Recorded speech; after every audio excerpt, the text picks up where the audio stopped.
Hello and नमस्कार friend, मैं संतोष कुमार पटेल और आप देख रहे हैं टेक्नो प्लस सीरीज। तो आज हम जो इंग्लिश की सीरीज स्टार्ट किए थे उसमें कि आपका 23 क्लास आज है। तो 23 क्लास में हम स्टार्ट कर चुके हैं direct indirect narration any direct indirect speech, जो कि आपके 10th एंड 12th में तो शायद नहीं आता है, लेकिन किसी किसी बोर्ड में आता है। तो 10th में तो आपको आना ही है।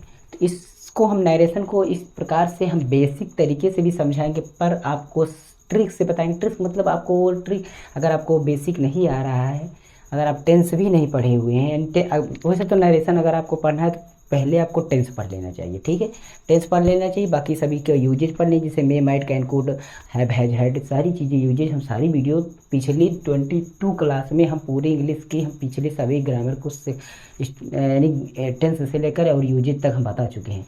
वो वीडियो को डिस्क्रिप्शन लिंक मिलेगी, इंग्लिश की ट्रिक इंग्लिश की वीडियो, वहाँ पर आप जब क्लिक करके उसको वीडियो को देख सकते हैं, ठीक। डिस्क्रिप्शन और टेलीग्राम चैनल है, कोई भी प्रॉब्लम है तो वहाँ से हमें जुड़ करके टेलीग्राम पर आपको स्क्रीनशॉट देकर कोई प्रॉब्लम आप अपनी हल करा सकते हैं। तो क्या है कि डायरेक्ट इनडायरेक्ट नरेशन सीखने से पहले टेंस जरूर सीख लें। अगर नहीं सीखे हैं, कुछ भी नहीं आपको आता है, पर भी आपके 1 या 2 नंबर या 2-4 नंबर जो भी आपका डायरेक्ट इनडायरेक्ट नरेशन आता है, उसको हम इस तरीके से बताएंगे 100% आप हल कर देंगे। आप कुछ भी इंग्लिश भी नहीं जानते होंगे, पर उसको इस तरीके से बताएंगे, उसको हल कर देंगे।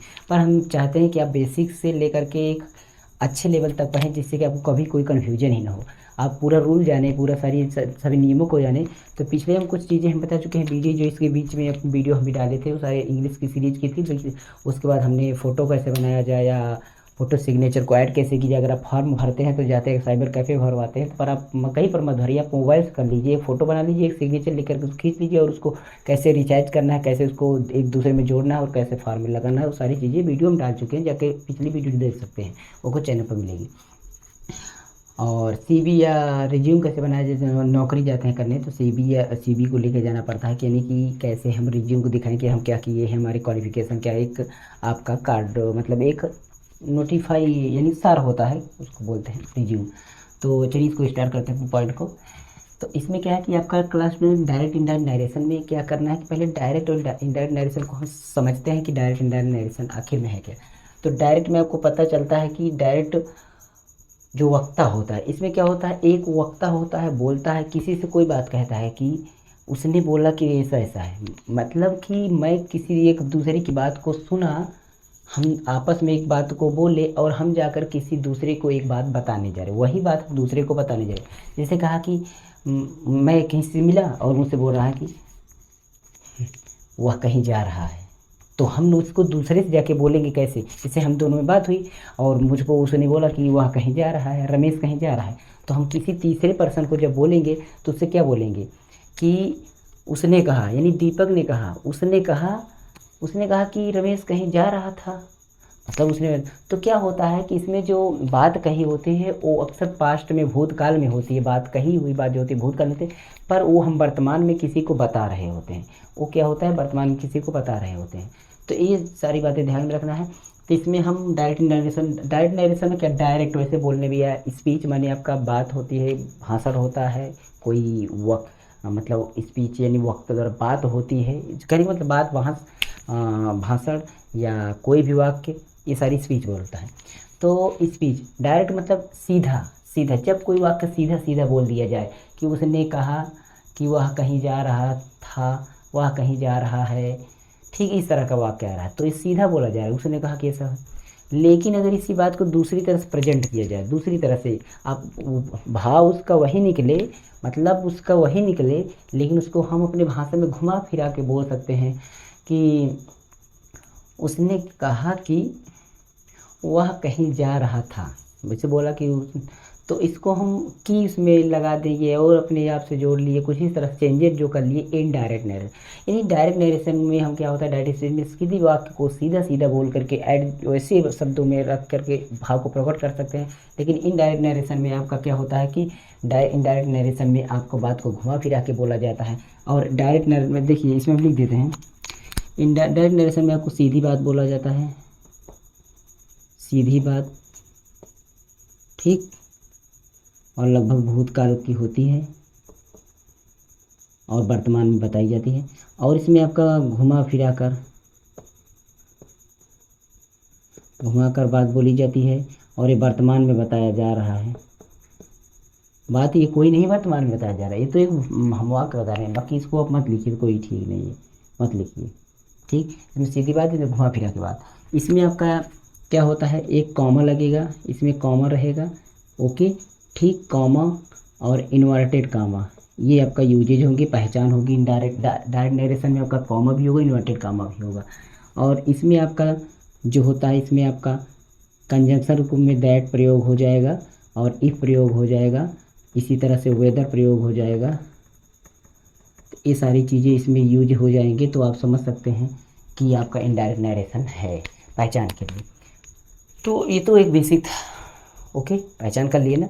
किसी बात को सीधे सीधे बोल दिया जाए तो डायरेक्ट नरेशन में, और किसी वही बात को आपको अपने शब्दों में घुमा फिरा के बोल करके रख रहे हैं, प्रस्तुत कर रहे हैं, तो वही आपका इनडायरेक्ट नरेशन, इनडायरेक्ट स्पीच है। तो ये तो एक बात हुई परिभाषा की। पहले हम समझते हैं कि आखिर इसमें बात कैसे क्या हो सकती है, उसको हम समझते हैं, ठीक है। तो उसके लिए हमें क्या करना है कि हम डायरेक्ट इनडायरेक्ट परिवर्तन के कुछ नियम समझते हैं, या मतलब इसमें क्या क्या चीज़ें होती हैं। तो डायरेक्ट स्पीच के दो भाग होते हैं, डायरेक्ट स्पीच के दो भाग होते हैं, डायरेक्ट स्पीच के दो भाग होते हैं, ठीक।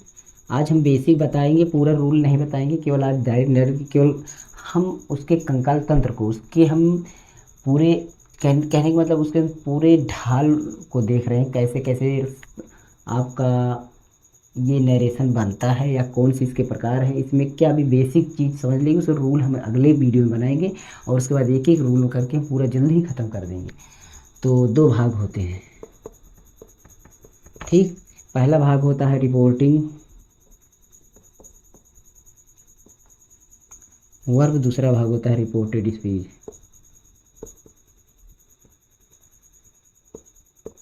दूसरा भाग होता है रिपोर्टेड, ये पहला भाग है, ये आपका दूसरा भाग है।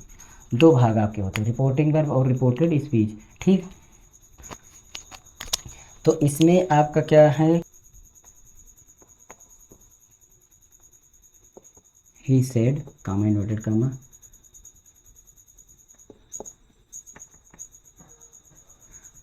आई am going to Delhi now, I am going to Delhi now, ठीक।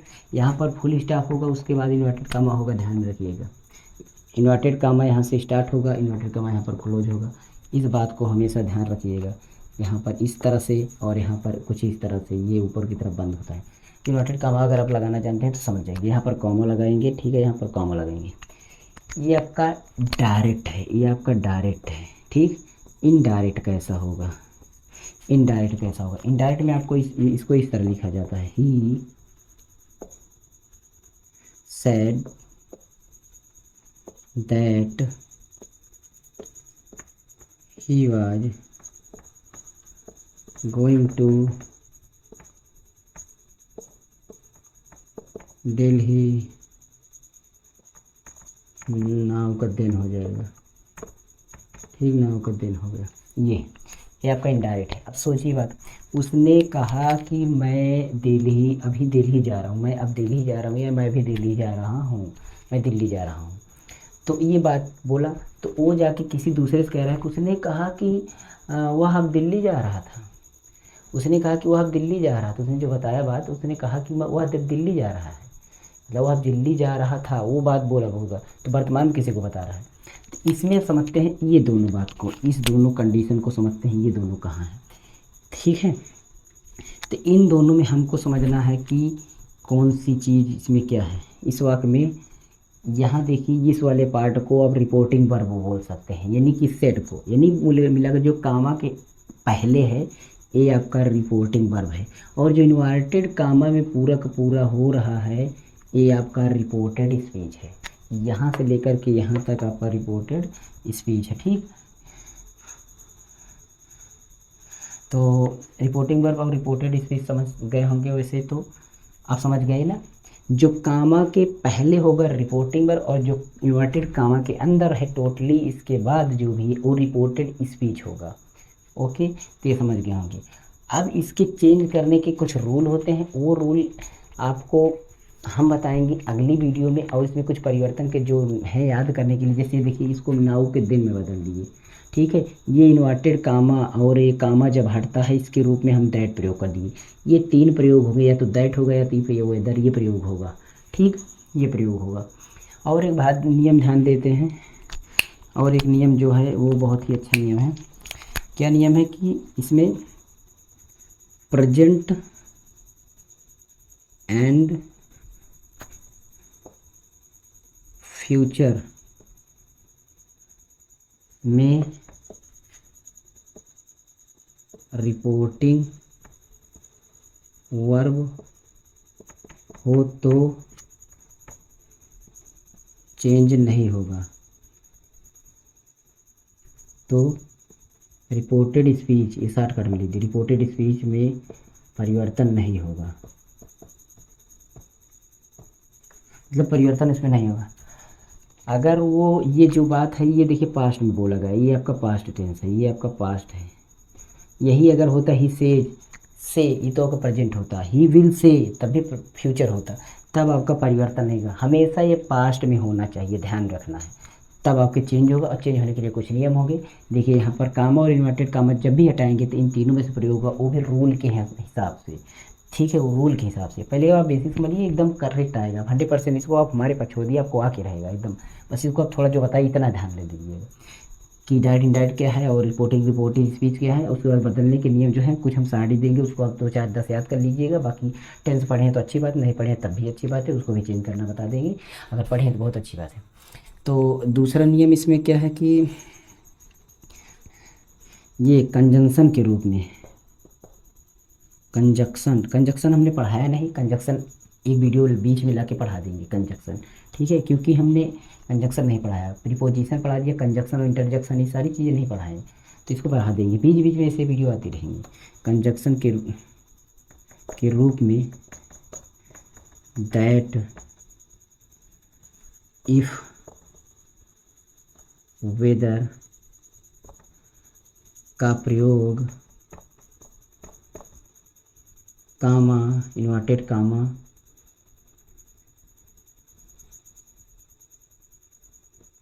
यहाँ पर को हटाने में लगता है। अब समझ गए होंगे कि ये जो कामा, इन्वर्टेड कामा जैसे ही यहाँ हटाएंगे हम दैट या इन सब में प्रयोग कर जाएंगे, ठीक है। यानी रिपोर्टेड स्पीच और रिपोर्टिंग वर्ब के बीच में ये बीमारी जो है इसको हटाएंगे, वैसे हम यहाँ प्रयोग कर देंगे। ये तो एक बिना रूल के बता रहे, पर रूल है इसका, तो रूल यही है बस थोड़ा सा। तो वैसे आप समझ गए होंगे कि इसमें क्या सारी चीज़ें हैं। और बाकी परिवर्तन के नियम आपको ऐसे कैसे रिपोर्टिंग वर्ब की सारी चीज़ें बदलने हैं, वो सारी चीज़ें हम अगली वीडियो में डिस्कस करेंगे। छोटी सी वीडियो हम आपको सूचना दे दें कि हमने इनडायरेक्ट और डायरेक्ट नरेशन को स्टार्ट कर दिया है। अब आप खुश हो जाइए, अगर आपको अच्छा लग जाए तो कमेंट जरूर कर दीजिएगा, और हमारे टेलीग्राम चैनल से जुड़ जाइएगा और वीडियो को शेयर कर दीजिएगा। और टेंस की सीरीज़ को भी आप सभी जगह शेयर कर दीजिए और हमें सपोर्ट करवाइए। हम जैसे ही अपने चैनल को अपर लेवल पर ले जाते हैं तो हम कुछ न कुछ आप सबके लिए अच्छा करेंगे, गिफ्ट करेंगे, कुछ ऐसी बुक गिफ्ट करेंगे, ऐसे प्राइज लाएंगे कि आपको अच्छी चीज़ें मिलेंगी। और हम टेक्नोलॉजी वीडियो भी लाते रहते हैं, आपको कोई दिक्कत नहीं होगी, हम वैसे सारी वीडियो भी लाएंगे। कंप्यूटर संबंधी वीडियो, ट्रिपल की हम क्लासेज स्टार्ट करेंगे, मैंने पहले बोल दिया था का। और जो भी ओ लेवल और PGDC होते हैं इन सब की भी क्लास बता देंगे, पर आपको वो चैनल अलग बनाना चाहते हैं इसलिए। तो ये सारे वीडियो इसमें था आज का। और अगर आपको कोई कन्फ्यूजन हो तो ज़रूर वहाँ टेलीग्राम चैनल, नीचे डिस्क्रिप्शन में टेलीग्राम चैनल है, उसको आप देख लीजिएगा। और इसका रूल जो है, बाकी और सब चेंज के रूल, उसको हम अगली वीडियो में बताएंगे। फिर ऐसे क्रम से वीडियो चलती रहेगी। ओके, तो यही थे वीडियो में। और अगर अच्छा लगा हो तो लाइक शेयर कमेंट जरूर कर दिएगा। और बस यही, तो प्लीज़ कमेंट करना भला बुरा, और जो प्रॉब्लम हो उसको बताइए, कौन से सब्जेक्ट को हम और स्टार्ट करें वो भी बता दीजिए, कौन से सब्जेक्ट पढ़ाना है। ओके, आप बता देंगे तो हम स्टार्ट कर देंगे। तो नमस्कार एंड जय हिंद। और इसका स्क्रीनशॉट ले सकते हैं, कोई प्रॉब्लम नहीं। ओके।